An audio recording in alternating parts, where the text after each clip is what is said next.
Well, guys, if you haven't been on the internet, you've noticed that Netflix dropped a Cyberpunk anime. And so I guess we need to do some Cyberpunk stuff. This is Max0r's, an incorrect review of Cyberpunk 2077. Let's get into it. All right, I'm already indeed at risk of seizure. I'm glad I brought my coffee.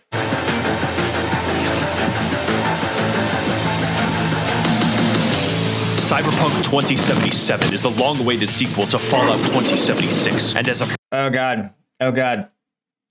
Well, this is unfortunate because, frankly, Fallout 76 was also plagued with some of the same problems of Cyberpunk, which is that it seemed like it was released in an unfinished state. In fact, I was explaining to my wife the story of Cyberpunk, and she's like, Paul, you told me this already. They released a game. They hadn't finished it. They thought they were going to patch it. It was hotly anticipated. And she was like, that was that Fallout game, right? And I was like, no. Then she's like, oh, it was No Man's Sky. And I was like, also no. She's like, it's a different game? And I was like, yeah, it was. Product represents the entire economic output of the country of Poland. In this game, you play as the Cyberpunk, Keanu Reeves' biggest fan, who creates a tulpa of Keanu Reeves that haunts him for the duration of the game. Now a team, the true and shadow Keanu strive to eke out a living in the dangerous yet rewarding Night City, offering the very best in Californian living conditions. Ooh, as someone who recently visited California, I now get it. So for those of you who aren't Americans, what you have to understand is that a lot of people think cyber attacks are just hackers targeting government buildings and government databases. But the reality is you and I can even become victims of cyber criminals. I've personally had my data leaked as part of a major database attack, and not long after I found that someone had set up bills and utilities in my name. In 2022, you can't take your cybersecurity too seriously. That's why I wanted to talk about today's sponsor, NordVPN. NordVPN makes your online communications and browsing close to impossible to hack and safe from outside observers. NordVPN's Onion over VPN combines the anonymity of a Tor browser with the security of a VPN. And Nord's double encryption means that the second VPN server is unaware of your IP address, and all communications are done over UDP and TCP protocols. So when you're traveling and you connect to sketchy airport Wi-Fi or Wi-Fi in coffee shops, you know that your online data is secure using NordVPN. And NordVPN is easy to use. Just open up the app, select your desired country, and voila, you're browsing from another location. Go to NordVPN/MHGR to get the 2-year plan with an exclusive deal, plus 4 bonus months for free. And it's risk-free with Nord's 30-day money-back guarantee. The United States is as big as Europe, and every one of these states could be its own country if it so chose. The problem is that they are sort of allowed to do their own thing, but also not. Like, the states are more than just administrative regions. So the issue is that California in the past 2 decades has gotten stupid rich, and more accurately is controlled by the stupid rich. 2 major industries, of course, Silicon Valley right there in California, home of Apple, Microsoft, Tesla. Well, it used to be Tesla. Google, right? All the tech giants, Facebook, they're all out there. The second problem, and so they made a bunch of money. And then you also have the Hollywood people who also have made a bunch of money since about the 70s, right? The result means that very rich people with very, very inflated senses of self-worth, right? Like if you're a tech bro or an actor, you ever notice they all give their opinions on stuff that isn't tech or entertainment related. It's like, listen, I get it. You do a really good job of playing like a pirate or a space commander, but like that doesn't actually mean you're as smart as a space commander or a pirate. Like you're a man who reads lines. So like nobody should be giving you the oxygen to share your opinion on like how the country should be run. Right? Running a country is actually more complicated than making a movie, or even building a phone that lets you play Farmville. I'm sorry, it just is. But unfortunately, when the state gets taken over by people who are idealists and very wealthy, that means 2 things are going to happen. First, this needs to be big screen for. First is that they are going to be sure they know what is best for everyone else, and that they're going to want to see those policies be enacted across the state. 2, they are not going to want to give up anything they like to do it. And when you have those two things converge, you end up with a lot of idealism and a lot of it getting foisted onto the people who are least able to stomach it. Here's 2 examples. Climate change, a real problem that we as a society really do need to get it together and solve.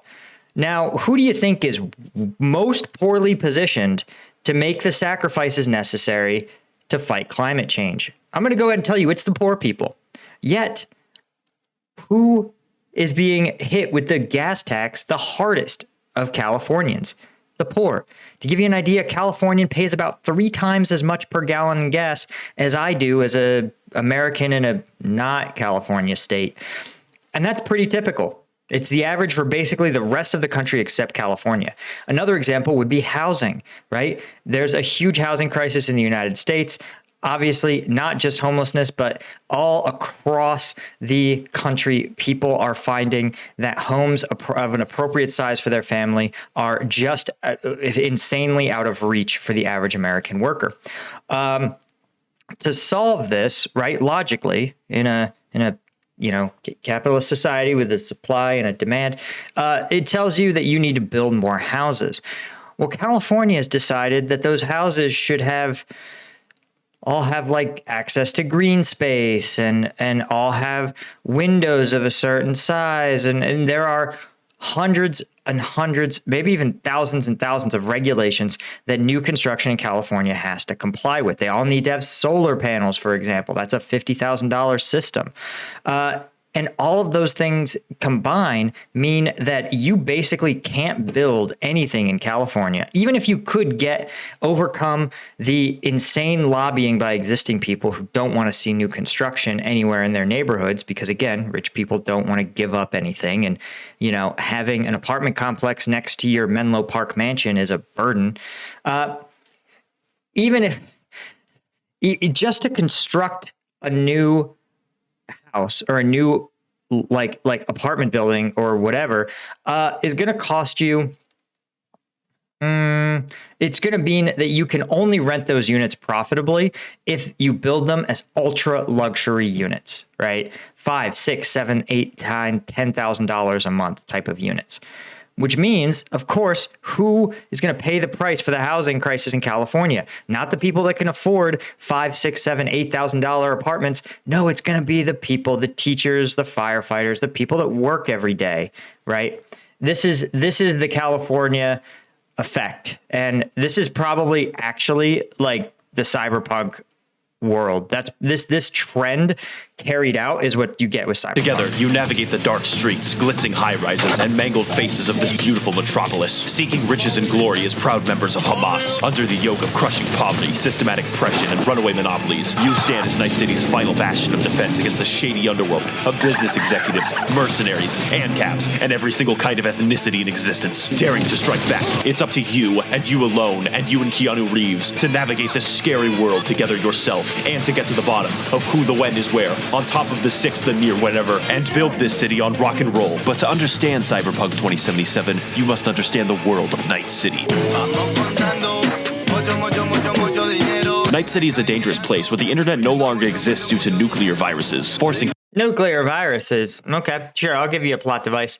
Though this is based on a tabletop RPG, I think, where that actually was written before the internet came about. So it actually makes this game even more prescient that, like, you didn't have the internet, but you still were like, let's write this story about a cyber world.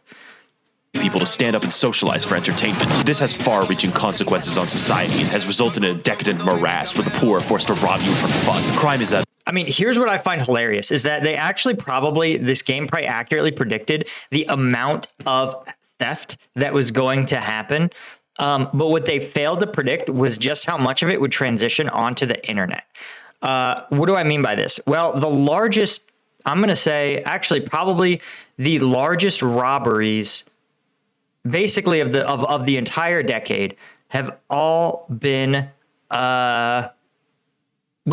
all actually just been, internet schemes perpetrated over the internet.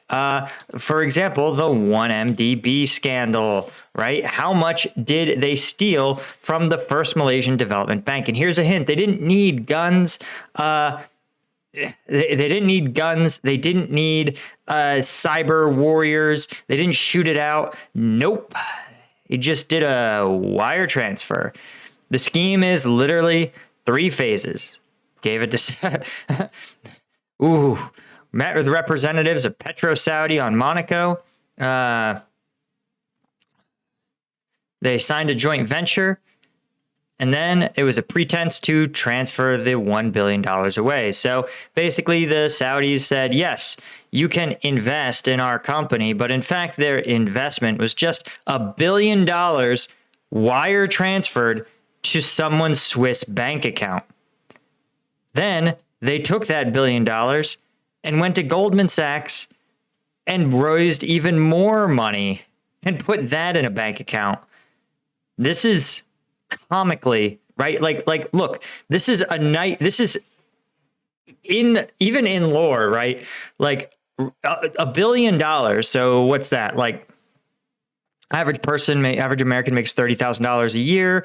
$100,000 is 3 of them. So a billion is like what? Like 1 million people's worth of, like 3 million people's annual income. Didn't need to steal it with guns. Didn't need to like kick down the doors or download from the mainframe of the Malaysian Development Bank. Nope. You just wire transferred it to a Swiss bank account after giving it to the Saudi, after talking to the Saudis and having them agree to the fraud. Really pretty brilliant stuff. Same with, look at ransomware. Again, you could sit in Russia. You could literally not even be entirely focused on the task at hand. You could literally have, your favorite anime playing, and you could still rob a hospital of like $100 million just through ransomware. You can just do it from any country in the world. So while this is very dramatic, the real world is actually the same level of crime, just a really different modality. Way more memes. At an all-time high, advertisements are in the water, and on top of that, everybody is a cyborg with the equivalent speed of a fucking xenomorph. As a result, the city is populated by a series of stereotypical gangs that you can't join or have quests with. Come on, guys, even Todd got this right. These consist of the animals, who are buff B-rated broskies who could break my bitch of a back without busting a fucking breath. Maelstromers, who are Adeptus Mechanicus. Moxes, who are ethical cock destroyers and suited-up giga prostitutes in charge of worker co-op strip clubs. The Voodoo Boy. Okay, I gotta say, worker co-op strip club sounds like a pretty good revenue sharing model. But again, we have this. This happened. This isn't like a fake thing that you wish happened. This happened. It was just called OnlyFans, and there's definitely OnlyFans syndicates, right? What I'd be really curious to know is a lot of the current OnlyFans syndicates that I know are a management company that runs, 10 or 15 girls, almost always girls, right? And got to be realistic about OnlyFans here. But I'd be curious if there's women-run ones, right, where it's a woman creator who is a management firm for 5 other women, right? And if there is some sort of like co-op sharing mechanism. I would be curious. Let me know in the comments if that really exists, but don't get demonetized.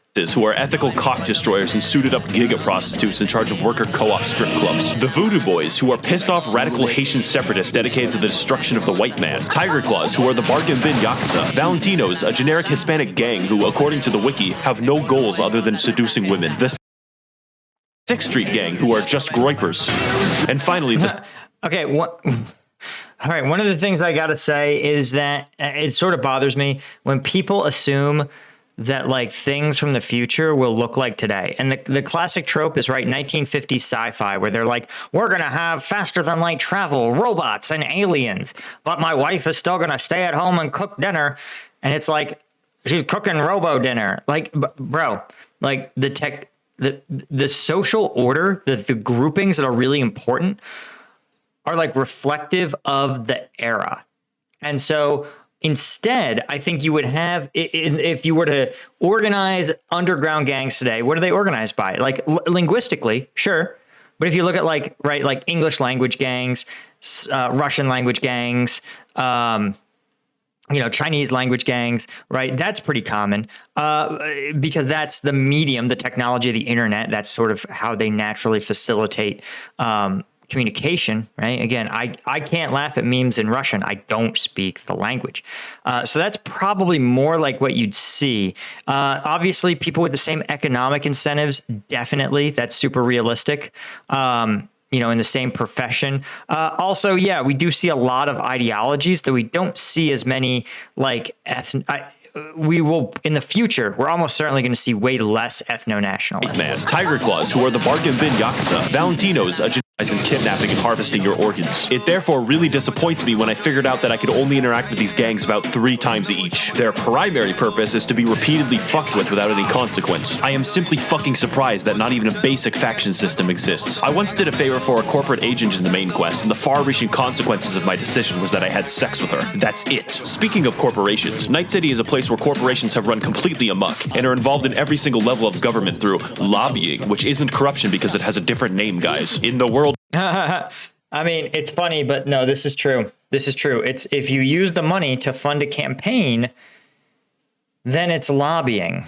But there's more to it than that, right? You also have PACs and the ability of dark money to get to these sort of issues. But then things get more complicated because it's not just that. Look, there's a bunch of money-making schemes that politicians can engage in. So yes, straight lobbying, where your campaign is funded by donations from corporations who expect certain influence in your legislation. Totally done to death. We all know about it. What are some other ones? Well, there's also money-making schemes in which you use your insider information because of the way insider trading laws are written. Insiders don't actually... Insider information is really specific. You have to have concrete information about a specific stock. If I'm like, I know that Apple's new iPhone has a bug and they're going to have to recall it, and it's not public knowledge, that would be insider trading. But if you know that, for example, legislation is definitely going to pass or be introduced and will pass that subsidizes the manufacture of iPhones, of all smartphones, but no specific company is going to benefit more than the others, well, that's not insider information. It doesn't pertain to one company. Now, you can still go and you can just buy stock in every single smartphone manufacturer. It's that easy. And when you control the government's purse strings, it's easy to get ahead of that news. That's why Nancy Pelosi Nancy Pelosi's husband is the greatest trader, actually probably in modern history. No one has ever had a better win rate than him, and he trades some exotic options. He does a lot of shorts. He does a lot of call options. And call options mean you have to know not just that the stock will go up, but you have to know the timing of when it will go up, say when favorable legislation is passed. You also, that's not the only scheme. There's more, because there's also speeches, right? Bill Clinton was famous for this, in which there was sort of a reversal because he had done some favorable moves for different industries and businesses. And while the businesses didn't pay him up front, after his term, he was commissioned a large amount of money, large to you and I, peanuts to these investment banks and major corporations and industry trade groups, to give speeches at their events. Obviously, a public figure like former President Clinton is going to give Goldman Sachs real insight into their own industry with his speech. So he definitely would have earned that $2-3 million payday. So those are just a couple of the ways in which corporations can influence and buy policymakers. Of Cyberpunk, billionaires are free to coup as many Bolivian governments as they please. That lithium isn't going to mine itself. Exploit convict slave labor to make hand soap. Make Taiwanese labor laws worse. Engage in literal wars. And also mind control the mayor. That's a quest. All hospitals and ambulances are privatized, and you can pay for the deluxe package to arm your paramedics. You paid to go to that hospital, and goddammit, you're gonna fucking get there. Ultimately, the lore and setting of Cyberpunk 2077 is the best aspect of the game by far. You can tell just by looking at every single crevice of the city that a poor Polish English femboy slave spent hours modeling every goddamn recycle bin until his hands bled. The game really sells you on the feeling of being in a crack den and buying Xanax wrapped in a cassette tape and stapled onto a guy's face. Even the most basic side quest areas make Dark Souls 2 look like it's designed by ants. When someone tells me this game took 8 years to develop, this is why I believe them. The game runs especially well if you have a computer designed to fight God and nothing else. But as controversial as this game Yeah, you'd have to have a big computer to fight God. performance is, it can be universally agreed that the music fucking slaps. This game is jam-packed with the most goddamn amazing copyright-free music I have ever seen. All of it sounds like the realistic, as if it is the music of the Exist in the Fiber Skunk world. You got the classic metal, rock, reggae, and Grimes. Grimes is in this fucking game. This is— Oh my God, Grimes. Fuck. I can't believe Grimes. Yes, this is peak Grimes. the closest I will ever get to reaching. Grimes is peak Silicon Valley right there, right? She is worth millions. She will make no sacrifice to her personal well-being or status, but is sure that other people need to change the fundamental fabric of how society is run. This is my favorite. This is when people have the pretension to think they know how the fundamental interactions between human beings ought to change. And I get it that every good idea started with you have to be ambitious, right? But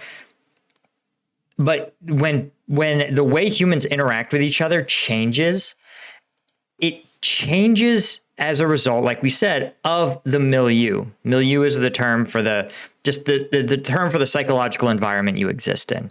Again, there is no reason that I can't hire virtual assistants from any other country where they speak fluent English. I really would need.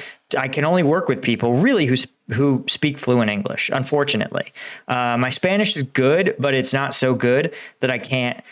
That I can massage that. You know what I mean? Anyway, but your society, your perception, the way you do things is going to change based on technology, based on the environment, right? That is what governs.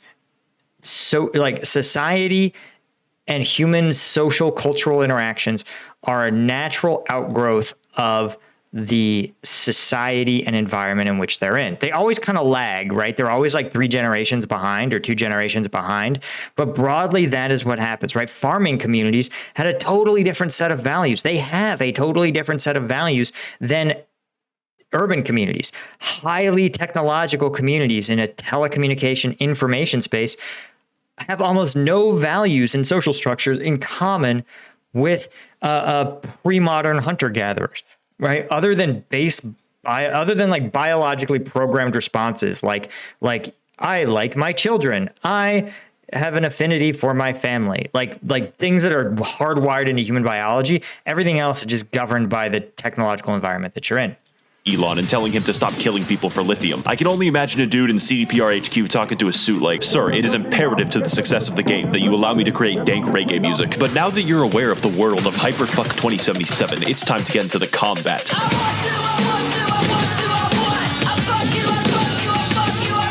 When you first play the gameplay mechanics won't seem that complex, and every enemy is kind of a bullet sponge. This will persist until you unlock the gigantic mantis blades that protrude from your arms and fly 15 feet forward into most enemies like a xenomorph. This is the only goddamn RPG besides Skyrim where melee isn't just viable, it's fucking optimal. I didn't even try to hack or do stealth after I figured this out. Ultimately, the game isn't afraid to let you break it in terms of damage numbers and lets you experiment with maybe 2 or 3 different main specializations on top of the basic shooter gameplay. If you stick to a basic rifle and try to do something like aim at enemies like a fucking idiot, you're gonna have a bad time. So what I recommend is stacking crit damage over several orders of magnitude with a revolver and insta-killing every single enemy you see. Any shooter that encourages you to be mobile in a fight is more fun than sitting in a corner and blinking, and Cyberpunk gives a lot of incentives to move. Cyberpunk is also a game where you not only modify skills in a tree, but metal in a body, such as passive bonuses that I don't care about, and the goddamn gorilla arms. Do I need to say more? You can return to monkey, although when it comes to all these different weapons, finally, someone with a good sense returned to monkey. The specializations, it seems that if you guys actually enjoy the Cyberpunk world, may I recommend a comic series called Transmetropolitan. It was in the 90s,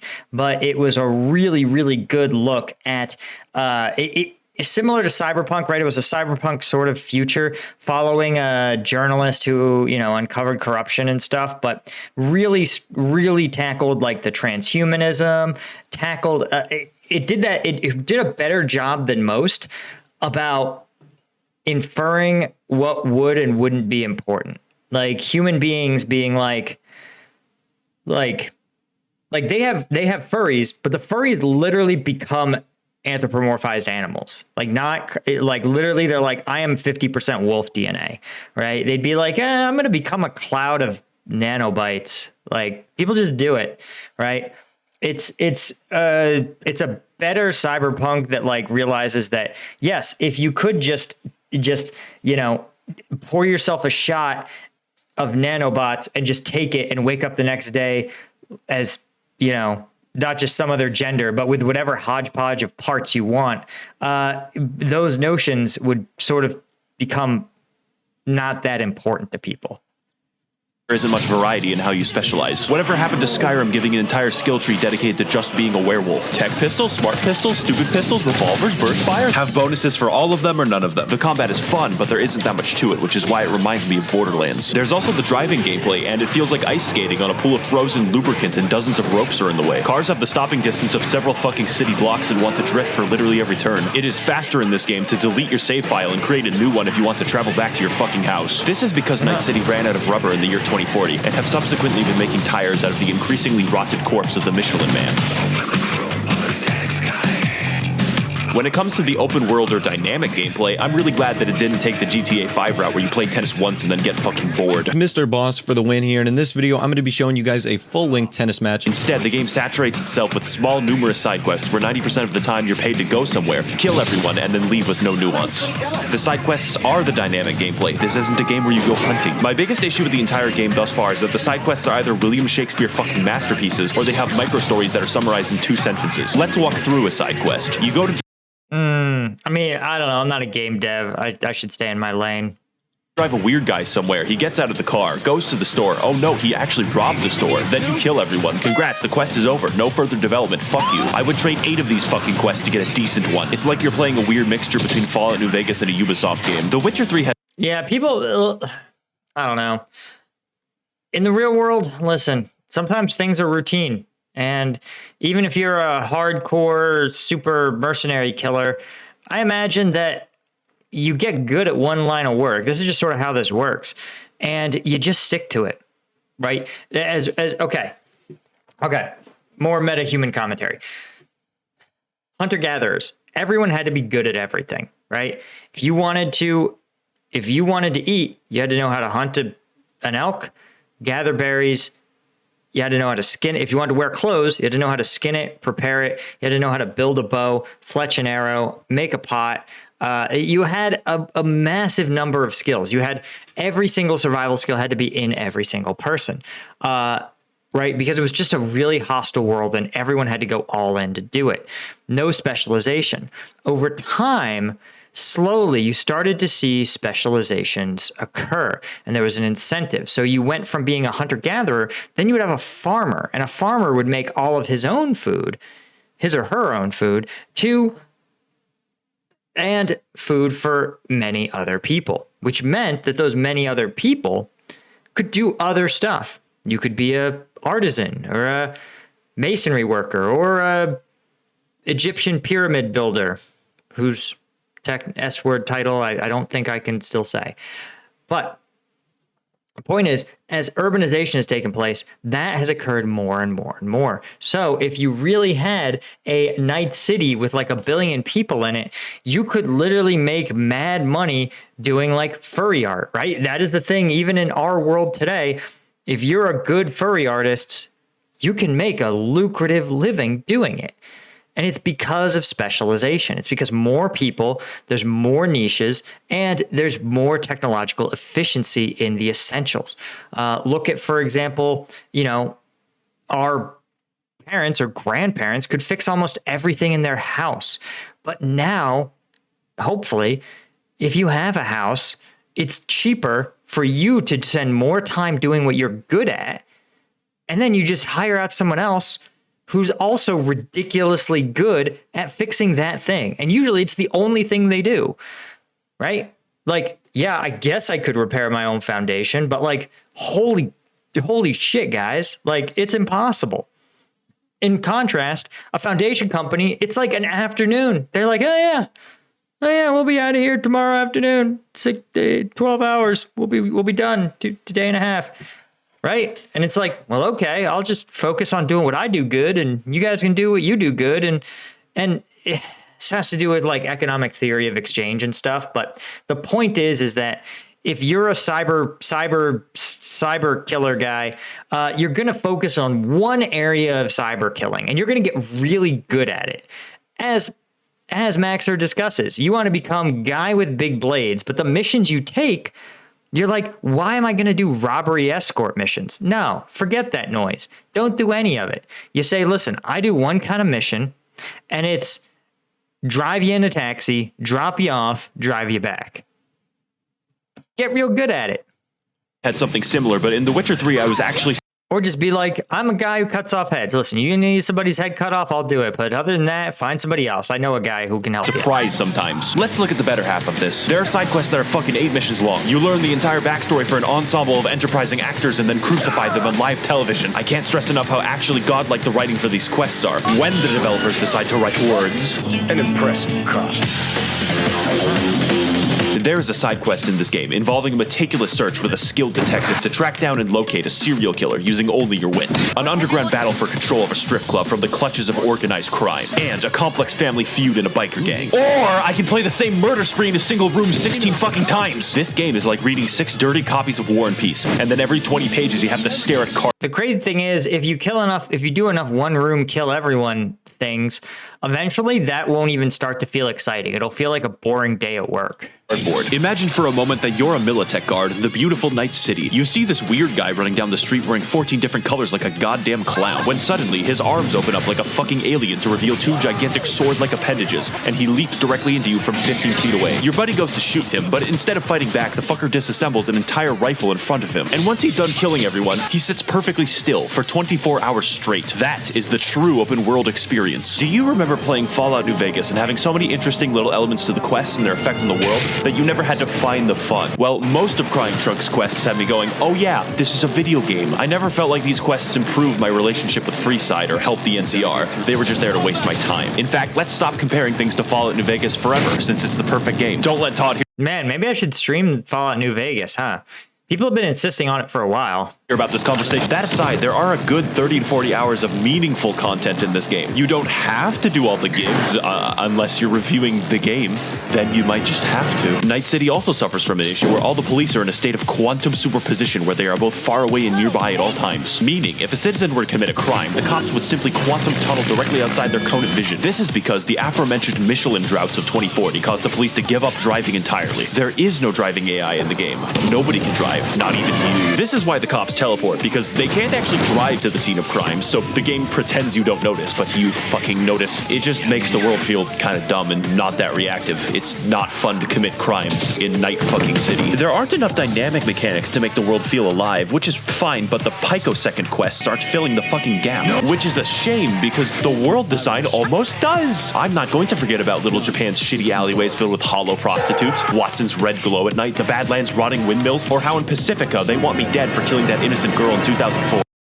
So when you're done with your first 40 hours of epic adventure, Wah, wah, wah, wah. daring escapes and thrilling car chases, the game doesn't seem to have enough to keep me playing. But let's rewind for a moment to talk about what makes those first 40 hours satisfying and fun. I just want to point out that 40 hours is like a work week. That's it.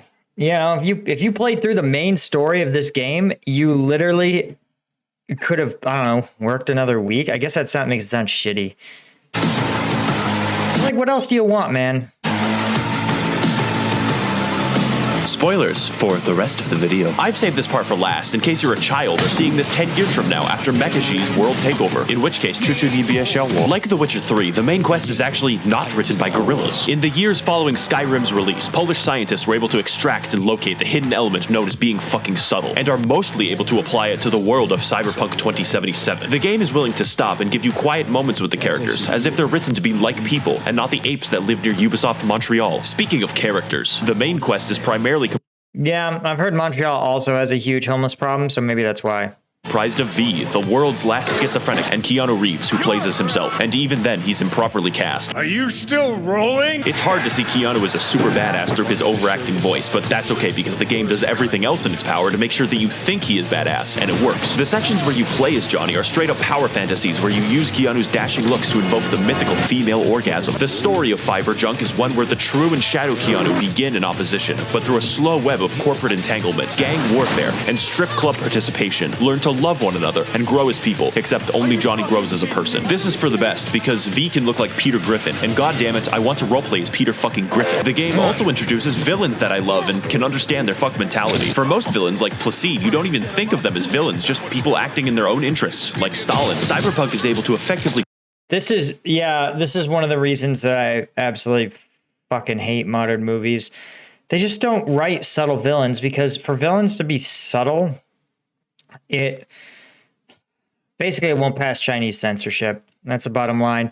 But criminal does, they really are like stuck in the 50s. They're like, no, criminals cannot have feelings other than guilt over their criminal activities. It's pretty cringe, honestly. And it's what happens when you have bureaucrats writing movies. Frame its struggles as a story of survival, of personal interest against what is truly right, which is why I can sympathize with Johnny for causing 9/11. And though I don't agree, I can totally understand Saburo's decision to melt those orphans into useful paper. That got me motivated to stop him. The mentality of these people uniquely corresponds to the wider world, one where human life means nothing and everyone is out for themselves, just like America. What I didn't... Yeah, listen, okay, you learn nothing else from this entire channel, the non-combat channel. Understand this. Almost everyone can be viewed, their actions, or every institution's actions, every rational actor, right? Some people just aren't rational, can be viewed through the lens of what is best for them. Now, what is best for them is sort of subjective.